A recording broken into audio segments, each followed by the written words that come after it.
Welcome back friends. ये video class 9th science यू का चैप्टर 6 टिश्यूज़ का पार्ट 5 है। इससे पहले हम इस चैप्टर के 4 पार्ट और कर चुके हैं। आज हम पार्ट 5 में करेंगे कनेक्टिव टिश्यू, मस्कुलर टिश्यू और यहाँ पे हमारा लास्ट है नर्वस टिश्यू। ये तीनों ही तरह के टिश्यू यहाँ पे एनिमल टिश्यू में पाए जाते हैं। अब एनिमल टिश्यू में एक टिश्यू और है 6.3.1 एपिथेलियल टिश्यू, जो कि हम पढ़ चुके हैं पार्ट 4 में।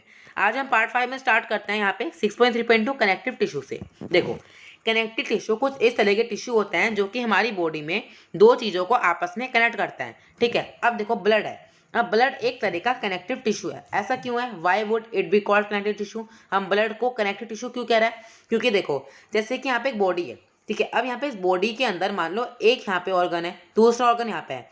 अब इन वाले ऑर्गन में से कोई भी सब्सटेंस को एक जगह से दूसरे जगह बनाना है। जैसे यहाँ पे 1 है, अब 1 वाले ऑर्गन को 2 वाले ऑर्गन में अपना कोई सामान पहुंचाना है, तो वो कौन करता है? उसका काम करता है ब्लड। तो ब्लड क्या कर रहा है? यहाँ पे एक चीज को दूसरे से कनेक्ट कर रहा है, तो इसलिए हम ब्लड को कहते हैं connective tissue. Now let us look at this type of tissue in some more detail. अब ऐसा तो है नहीं कि कनेक्टिव टिश्यू सिर्फ एक तरह का होता है। कनेक्टिव टिश्यू काफी सारे तरह के होते हैं, तो अब उनको हम डिटेल में पढ़ेंगे। The cells of connective tissue. अब यहाँ पे टिश्यू है तो इसके सेल्स भी होंगे। तो कनेक्टिव टिश्यू के जो सेल्स होते हैं वे लूजली स्पेस्ड होते हैं और एन अबेंडेड इन एन इंटरसेलुलर मैट्रिक्स। और इनका क्या होता है? अपना एक मैट्रिक्स होता है। मैट्रिक्स से मतलब देखो, जैसे कि कनेक्टिव टिश्यू है, अब इस टिश्यू के अंदर यहाँ पे क्या है? सेल्स हैं। ये सेल्स है लूजली स्पेस, मतलब ये दूर दूर होता है, इनके बीच में स्पेस होता है। और मैट्रिक्स, सेल्स के अलावा छोड़ के जो भी इसके अंदर सब्सटेंस है ना, यहाँ पे है सेल्स के आसपास जो भी सब्सटेंस है उसे हम कहेंगे मैट्रिक्स। अब सब टिश्यूज का अपना अपना मैट्रिक्स होता है। द मैट्रिक्स में भी जेली लाइक, मैट्रिक्स क्या हो सकता है? जेली लाइक सब्सटेंस हो सकता है, फ्लूइड हो सकता है, लिक्विड सब्सटेंस, डेंस, गाढ़ा सा, रिजिड, है ना। तो इस तरह के मैट्रिक्स अपने अपने हिसाब से होते हैं। अब कनेक्टिव टिश्यू है, मान लो बोन है। अब बोन क्या कर रहा है? हमारी बॉडी को क्या कर रहा है? एक तरह की स्ट्रेंथ, मजबूती दे रहा है हमारी बॉडी को। तो जो बोन का मैट्रिक्स होगा वो कैसा होगा? रिजिड मैट्रिक्स होगा। कैसा होगा? रिजिड। ठीक है, तो इसी हिसाब से the nature of the matrix, जो मैट्रिक्स का नेचर होता है वो उसके कनेक्टिव टिश्यू के फंक्शन के हिसाब से होता है। ठीक है, आगे चलते हैं। Blood has a fluid matrix called plasma in which red blood corpuscles, white blood corpuscles and platelets are suspended. देखो, अब यहाँ पे जो ब्लड है वो एक तरह का क्या है? एक तरह का कनेक्टिव टिश्यू है। अब जो ब्लड के अंदर जो मैट्रिक्स है वो कैसा है? लिक्विड सब्सटेंस है। और ब्लड के अंदर के मैट्रिक्स को हम कहते हैं plasma in which red bloods. और प्लाज्मा के अंदर क्या होता है? रेड ब्लड सेल्स होते हैं और व्हाइट ब्लड सेल्स होते हैं और प्लेटलेट्स होती हैं। तो हमने यहाँ पे क्या पढ़ा? ब्लड एक तरह का कनेक्टिव टिश्यू है। ब्लड का मैट्रिक्स कैसा है? फ्लूइड सब्सटेंस है। और ब्लड के मैट्रिक्स को हम कहते हैं प्लाज्मा। और प्लाज्मा के अंदर होता है red blood cells, white blood cells and platelets. The plasma contains protein, salts and hormones. जो प्लाज्मा वो कैसे बनता है? प्रोटीन से, सेल्स से और हॉर्मोन से। ब्लड फ्लो होता है और ट्रांसपोर्ट करता है गैसेस को, डाइजेस्ट करता है फूड को, हॉर्मोन्स को और वेस्ट मटेरियल को हमारे बॉडी के अलग अलग पार्ट्स में ट्रांसपोर्ट करता है ब्लड। आगे चलते हैं। आगे हमने यहाँ पे एक तरह के कनेक्टिव टिश्यू की और बात की है जिसका नाम है bone. Bone is another example of connective tissue. It form the framework that support the body. अब बोन यहाँ पे एक तरह का क्या है? कनेक्टिव टिश्यू है। ये हमारी बॉडी को क्या देता है? फ्रेमवर्क, मतलब हमारी बॉडी को एक तरह का ढांचा देता है जो कि हमें सपोर्ट करता है। It also anchor the muscles. जो यहाँ पे बोन्स होती है ना, ये मसल से भी अटैच रहती हैं and support the main organs of the body. और हमारी बॉडी के जो मेन ऑर्गन्स हैं उनको सपोर्ट करती है। It is a strong and non flexible tissue. जो यहाँ पे बोन है वो एक तरह का स्ट्रॉन्ग मतलब मजबूत और नॉन फ्लेक्सिबल टिश्यू है। नॉन फ्लेक्सिबल मतलब बोन को हम मोड़ तोड़ नहीं सकते आप, क्योंकि ये ना एक तरह का हमें क्या करता है? स्ट्रेंथ देता है। तो ये बोन है तो हम बोन को यहाँ पे मोड़ नहीं सकते। ये एक तरह का नॉन फ्लेक्सिबल टिश्यू है। Bone cells are abundant in a hard matrix that is composed of calcium and phosphorus compounds। अब यहाँ पे इन्होंने बात की है जो बोन के सेल्स होते हैं उसके मैट्रिक्स की। जो बोन सेल का मैट्रिक्स होता है वो कैसा होता है? हार्ड मैट्रिक्स होता है। और इसका जो मैट्रिक्स है वो बनता है कैल्शियम से और फॉस्फोरस कंपाउंड से। हमने यहाँ क्या पढ़ा? बोन एक तरह का कनेक्टिव टिश्यू है। ये हमारी बॉडी को क्या देता है? फ्रेमवर्क, हमारी बॉडी को एक तरह का ढांचा देता है। बोन्स यहाँ पे मसल से भी जुड़ा होता है और हमारी बॉडी के मेन ऑर्गन्स को सपोर्ट करता है। बोन्स एक तरह का स्ट्रॉन्ग और नॉन फ्लेक्सिबल टिश्यू है। बोन सेल्स कैसे होते हैं? बोन सेल्स का मैट्रिक्स कैसा होता है? हार्ड होता है और किससे बनता है? कैल्शियम और फॉस्फोरस कंपाउंड से बनता है। आगे चलते हैं। Two bones can be connected to the cells each other by another type of connective tissues called the ligament. अब यहाँ पे एक तरह का कनेक्टिव टिश्यू हो रहा है जिसका नाम है लिगमेंट। अब यहाँ पे लिगमेंट क्या है? देखो, जैसे कि यहाँ पे 2 बोन्स है, एक बोन है और ये एक बोन है, तो इन दोनों बोन्स को जोड़ने का काम कौन करता है? लिगमेंट करता है। This tissue is very elastic. अब यहाँ पे लिगमेंट एक तरह का इलास्टिक टिश्यू है। It has considerable strength ligament contains very little matrix. जो यहाँ पे लिगमेंट है इसके पास जो मैट्रिक्स है ना बहुत कम होता है और ये कनेक्ट करता है बोन्स को और बोन्स को, मतलब दो हड्डियों को ये आपस में कनेक्ट करता है। ठीक है, अब यहाँ पे एक तरह का कनेक्टिव टिश्यू हो रहा है जिसका नाम है टेंडन्स। ये टेंडन्स क्या करता है, ये मसल्स को और बोन्स को कनेक्ट करते हैं। टेंडन्स एंड फाइबर, और टेंडन्स के अंदर हम यहाँ पे फाइब्रस टिश्यूज को पा सकते हैं with great strength but limited flexibility. और जो टेंडन्स की फ्लेक्सिबिलिटी होती है वो कैसी होती है, लिमिटेड, एक हद तक इसकी फ्लेक्सिबिलिटी होती है। तो हमने यहाँ पे कौन कौन से पढ़े, लिगामेंट, और यहाँ पे क्या पढ़ा, टेंडन्स। लिगामेंट क्या है, लिगामेंट क्या करते हैं, लिगामेंट यहाँ पे टू बोन्स को जोड़ने का काम करते हैं, और टेंडन्स क्या करता है, बोन्स को और किसको जोड़ता है, बोन्स को और मसल्स को आपस में ये ज्वाइन करता है। आगे चलते हैं, another types of connective tissue, cartilage. अब यहाँ पे एक तरह का कनेक्टिव टिश्यू हो रहा है जिसका नाम है कार्टिलेज। अभी कार्टिलेज क्या करता है, कार्टिलेज जो सेल्स होते हैं उनके बीच में स्पेस होता है। The solid matrix is compose of proteins and sugar. और जहाँ पे कार्टिलेज का मैट्रिक्स होता है वो कैसा होता है, सॉलिड होता है, और मैट्रिक्स किससे बनता है, प्रोटीन से बनता है, शुगर से बनता है। Cartilage smoothness bone cells. अब कार्टिलेज का फंक्शन क्या है, जो कार्टिलेज है, जैसे तो एक बोन ये है और एक बोन ये है, तो कार्टिलेज इनके सरफेस में रहता है और बोन्स का सरफेस को स्मूथ करता है, इनको स्मूथनेस देता है ना, किसी बोन के सरफेस को क्या देता है, स्मूथनेस देता है। और समय के साथ, टाइम के साथ ये जो कार्टिलेज जो है बोन में से कम होता जाता है, क्या होता जाता है, कम होता जाता है, और ये बोन्स आपस में टकराती हैं, इसलिए हमारे जॉइंट्स में दर्द होता है। अब उसे घुटना है, अब घुटने में दो बोन्स हैं, अगर उन दो बोन्स के सरफेस में से कार्टिलेज खत्म हो जाएगा तो हमारी बोन्स क्या होंगी, आपस में टकराएंगी, और हमारे घुटने में क्या होगा, दर्द होगा। ठीक है, ये चीज होता है cartilage. We can not fold the cartilage of ears. हम ईयर्स के कार्टिलेज को मोड़ सकते हैं पर हम अपनी आर्म के बोन्स को नहीं मोड़ सकते, है ना। इसकी इजी लैंग्वेज में हम इसको कहते हैं, जैसे कार्टिलेज है, कार्टिलेज एक तरह का स्मूथनेस बोन है, और यहाँ पे जो बोन्स है वो क्या है, एक तरीके क्या है, नॉन फ्लेक्सिबल बोन्स है। एरोएरा कनेक्टिव टिश्यू। अब यहाँ पे नेक्स्ट कनेक्टिव टिश्यू आता है एरोओलर। एरोओलर किस तरह का कनेक्टिव टिश्यू है, areolar connective tissue between the skin and the muscles. Areolar क्या है, यहाँ पे कनेक्टिव टिश्यू कहाँ पाया जाता है, ये मसल्स और स्किन के बीच में पाया जाता है, हमारी ब्लड वेसल्स और नर्व्स के पास, और बोन मैरो के बिटवीन। देखो, एरोलर एक तरह का कनेक्टिव टिश्यू है जो कि पाया जाता है स्किन और मसल्स के बीच में, ब्लड वेसल्स और नर्व्स के आसपास, और बोन मैरो के अंदर। बोन मैरो हमारी हड्डियों के अंदर होता है। It fill the space inside the organ. जो यहाँ पे एरोइलर कनेक्टिव टिश्यू है ये ऑर्गन्स के अंदर की खाली जगह को ही भरता है, सपोर्ट करता है हमारे इंटरनल अंदर वाले ऑर्गन्स को सपोर्ट करता है, और हेल्प करता है हमारे किसी भी टिश्यू को रिपेयर करने में। ठीक है, अब यहाँ पे क्वेश्चन निकल के आता है, where are fat store in a body. हमारी बॉडी में मोटापा कहाँ स्टोर होता है, फैट स्टोर एडिपोज टिश्यू। जो यहाँ पे फैट है ये यहाँ पे स्टोर होता है एडिपोज टिश्यूज में, इस फाउंड। और एडिपोज टिश्यूज कहाँ पे मिलता है हमें, स्किन और इंटरनल ऑर्गन्स के बीच में। The cells of this tissue, और एडिपोज टिश्यूज के जो सेल्स होते हैं वे कैसे होते हैं, उनके अंदर क्या भरा रहता है, फैट भरा रहता है। अब देखो, एडिपोज टिश्यूज के अंदर क्या भरा रहता है, फैट भरा रहता है, तो एडिपोज के टिश्यू, जो एडिपोज टिश्यूज के सेल्स होंगे उनके अंदर भी क्या रहेगा, फैट रहेगा। Storage of fats. अब जो यहाँ पे फैट का जो स्टोरेज है एडिपोज टिश्यूज के अंदर, ये यहाँ पे एक तरह का इंसल्टर का काम भी करता है। इंसल्टर से मतलब हमारी बॉडी को गर्मी ना लगे, है ना, इस तरह का काम भी करता है ये एडिपोज टिश्यूज का फैट।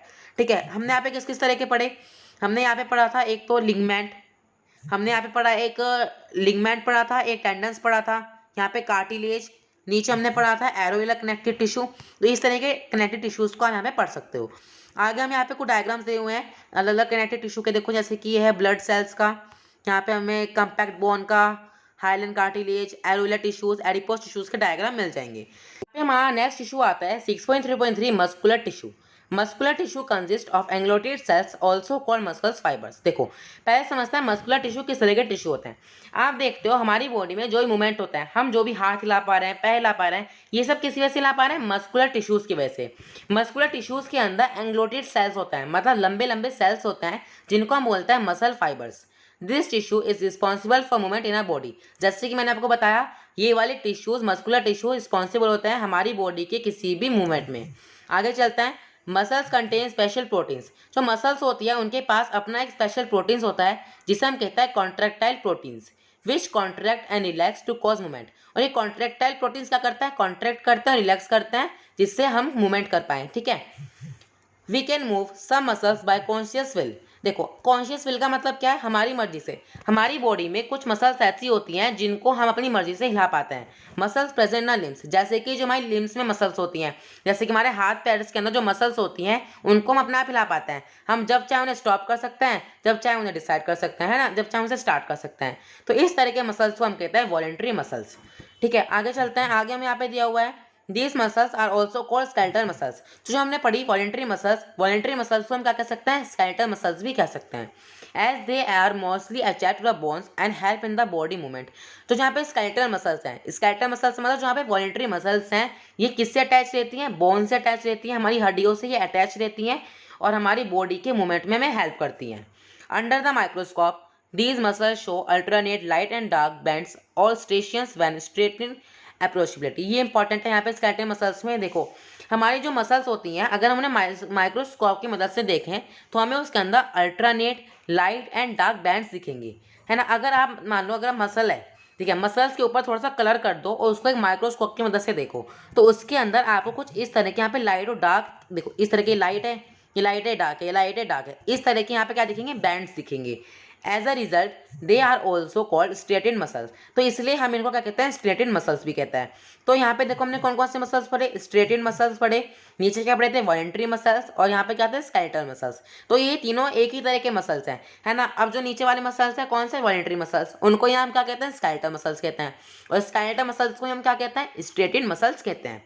अब यहाँ पे मसल्स हैं, this cells of this tissue are long. अब जो स्ट्रेटेड मसल्स जो सेल्स हैं वो लॉन्ग है, सिलेंड्रिकल शेप में, अनब्रांच और मल्टी सेलो, मतलब हैविंग मैनी न्यूक्लियाई। अब देखो ये यहाँ पे आप देख सकते हो, ये इस तरह का डायग्राम है, किसका डायग्राम है, यहाँ पे वॉलेंट्री, यहाँ पे किस तरह का डायग्राम है, वॉलेंट्री मसल्स का डायग्राम है। ये देखो यहाँ पे लॉन्ग है, इसके अंदर न्यूक्लियाई भी ज़्यादा है ना, और यहाँ पे क्या है, स्ट्रेंशियंस भी हैं। तो ये चीज़ यहाँ पे मैंने लिखी है, और ये क्या है, एक तरह का सिलेंड्रिकल शेप में है। आगे चलते हैं। The movement of food in the alimentary canal or the contraction and relaxation of food vessels are involuntary movements। अब देखो हमने क्या पढ़ा नीचे, वॉलेंट्री मूवमेंट्स मतलब वॉलेंट्री मसल्स के बारे में पढ़ा। अब एक तरह की और मसल्स होती है जिन्हें हम कहते हैं इनवॉलेंट्री मसल्स, मतलब इनवॉलेंट्री मूवमेंट्स। इसके अंदर क्या होता है, हमारी बॉडी में कुछ मसल्स ऐसी होती हैं जिनको हम अपनी बिना मर्जी, हम चाहें ना चाहें पर वे लगातार चलती रहती हैं। जैसे कि the movement of the food in the alimentary canal, जो हमारी एलिमेंट्री कैनल है उसके अंदर फूड जो है वो डालते हैं ना, उसके अंदर फूड लगातार चलता रहता है। The contraction and the relaxation of blood vessels, blood vessels के अंदर कॉन्ट्रैक्शन होना है और रिलैक्सेशन होना है, वो भी अपना आप चलता रहता है। तो इन चीज़ों को हम कहते हैं involuntary muscles. We can not really start them और stop them simply by waiting to do so. हम ना उन्हें रोक सकते हैं ना उन्हें स्टार्ट कर सकते हैं। स्मूथ मसल्स और involuntary muscles control such movements. इन वाले मूवमेंट्स को कौन कंट्रोल कर सकता है, स्मूथ मसल्स कर सकते हैं या फिर इनवॉलेंट्री मसल्स इनको कर सकते हैं, कंट्रोल कर सकते हैं। They are also found in the iris of eye. अब यहाँ पे इनवॉलेंट्री मसल्स कहाँ कहाँ पाए जाते हैं, हमारी आईज के इरीज में, यूट्रस में और लंग्स के ब्रोंचीज में। ठीक है, आगे चलते हैं। The cells are long with pointed ends and uninucleate, मतलब having a single nucleus. They are also called unstriated muscles.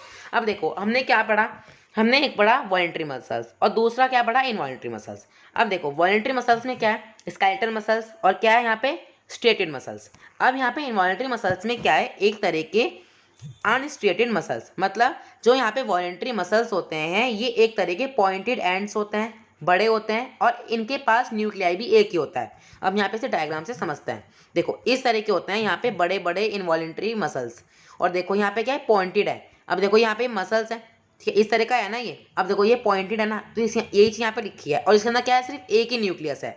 ठीक है, तो यहाँ पे क्या पढ़ा, वॉलेंट्री के अंदर क्या होता है, वॉलेंट्री के अंदर काफ़ी सारे न्यूक्लियाई होता है और इनवॉलेंट्री में सिर्फ एक ही न्यूक्लियाई होता है। और वॉलेंट्री मसल्स को हम कह सकते हैं अनस्ट्रेटेड मसल्स।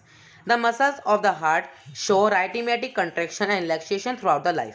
अब जो हमारी हार्ट की जो मसल्स होती हैं वो लगातार चलती रहती हैं, लगातार कॉन्ट्रैक्ट करती हैं और लगातार रिलैक्स करती हैं, है ना, जब तक हम जिंदा हैं लगातार करती रहेंगी। तो इन इनवॉलेंट्री मसल्स अपने आप कर रही हैं, तो हमने इसे क्या कहा, इनवॉलेंट्री मसल्स। तो इस तरह की इनवॉलेंट्री मसल्स को हम कहते हैं cardiac muscles. Heart muscle cells are cylindrical, branch and uninucleate, मतलब जो हार्ट मसल्स होते हैं वे कैसे होते हैं, सिलेंड्रिकल होता है, ब्रांच होता है, यूनिक्लिएट रहता है। मतलब हार्ट मसल्स के पास सिर्फ एक ही न्यूक्लियाई है, सिलेंड्रिकल शेप है और ब्रांच है। ठीक है, तो हमने यहाँ पे क्या क्या पढ़ा, एक बार रिवाइज करते हैं। हमने यहाँ पढ़ा एक तो वॉलेंट्री मसल्स कैसे होता है, सिलेंड्रिकल, और उनके पास न्यूक्लियाई भी काफ़ी सारे होते हैं। दूसरा पढ़ा इनवॉलेंट्री मसल्स को हम कह सकते हैं अनस्ट्रेटेड मसल्स। इन्वॉलेंट्री मसल्स के पास सिर्फ एक ही न्यूक्लियाई होता है और ये कुछ पॉइंटेड एंड्स होते हैं। और फिर नहीं बताया यहाँ पे, जो यहाँ पे होता है ना इन्वॉलेंट्री मसल्स, इसको ना हम यहाँ पे कह सकते हैं स्पाइंडल शेप। देखो ये लिखा है, the cells are long with pointed ends, spindle shape. ठीक है, वॉलेंट्री इन्वॉलेंट्री मसल्स का जो यहाँ पे डायग्राम है इसको हम कहते हैं स्पाइंडल शेप्ड। और हमने यहाँ पे नेक्स्ट क्या पढ़ा, हार्ट की मसल्स पढ़ी जो कि लगातार कॉन्ट्रैक्ट करती हैं और रिलैक्स करती हैं जब तक हम जिंदा हैं। दे आर इन्वॉलेंट्री मसल्स, ऐसे मसल्स को हम कह सकते हैं कार्डियाइक मसल्स। ठीक है, अब हम पढ़ेंगे यहाँ पे हमारा next topic 6.3.4 nervous tissue. All cell possess the ability to respond the stimulus. देखो नर्वस टिश्यू क्या होता है, अगर आप किसी ठंडी चीज़ को छुओगे तो आपको एकदम से क्या होगा, वो ठंड अगर बहुत ही ज़्यादा ठंडी चीज़ है उसे आपने छूते हो तो आप एकदम से हाथ पीछे कर लेते हो, है ना। तो यही चीज़ होता है, नर्व आपने हाथ पीछे क्यों करा, आपको कैसे पता चला कि वो ठंडा है फिर गर्म है, किसकी वजह से, स्टिमुलाई वजह से।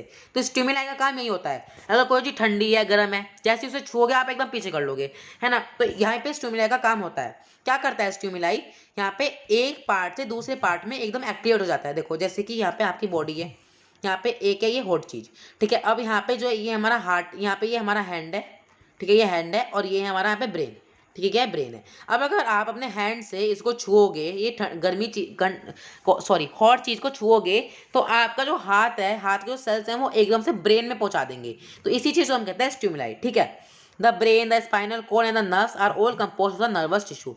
जो ब्रेन है हमारा, स्पाइनल कॉर्ड है, नर्व्स हैं, सबके सब कैसे किससे कंपोज है, नर्वस टिश्यू से कंपोज्ड है। The cell of this tissue are called nerve cell और न्यूरियंस। और जो यहाँ पे नर्वस टिश्यू के सेल्स हैं उन्हें हम कहते हैं नर्वस सेल्स, nerve cells और neurons। A neuron consists of a cell body with a nucleus and cytoplasm। जो यहाँ पे न्यूरियन की cell, neuron consist of a cell, neuron के पास कुछ इस तरह के सेल्स होते हैं विद अ न्यूक्लियस, जिनके पास एक न्यूक्लियस होता है और साइटोप्लाज्म होता है। From which long thin hair like part. देखो कुछ इस तरह का होता है ये, देखो इस तरह का है ये यहाँ पे न्यूरियंस। और देखो यहाँ पे क्या है, ये है डेंड्राइट्स, न्यूक्लियस है इसका, axon, nerve ending, cell body. ठीक है, तो इस तरह की इसकी सेल बॉडी होती है।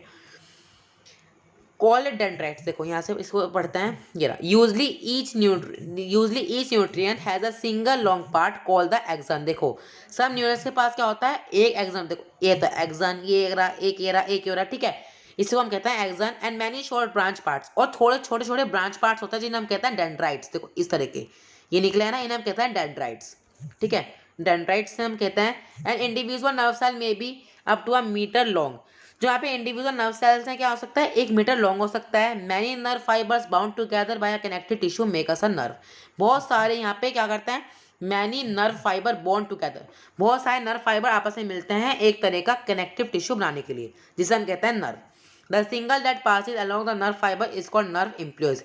जो यहाँ पे द सिंगल दैट पासिस, जो सिग्नल, अब यहाँ पे देखो एक सिग्नल पास हो रहा है। अब यहाँ पे आपकी ये हाथ है और यहाँ पे एक गर्म चीज़ है, इसको आपने छुआ तो यहाँ पे क्या कर रहा है, ये हाथ एकदम से यहाँ पे क्या कर रहा है, एक सिग्नल पहुँचा रहा है हमारे माइंड में। तो इस सिग्नल को हम कहते हैं नर्व इम्पल्स। ठीक है, तो ये चीज़ यहाँ पे है, ये चीज़ यहाँ पे एनिमल्स में भी होती है। ठीक है, ऐसा नहीं है कि सिर्फ ह्यूमन्स की बॉडी में होती है, ये चीज़ हर बॉडी में यहाँ पे होती है। तो ये चीज़ यहाँ पे उन्होंने बताई है।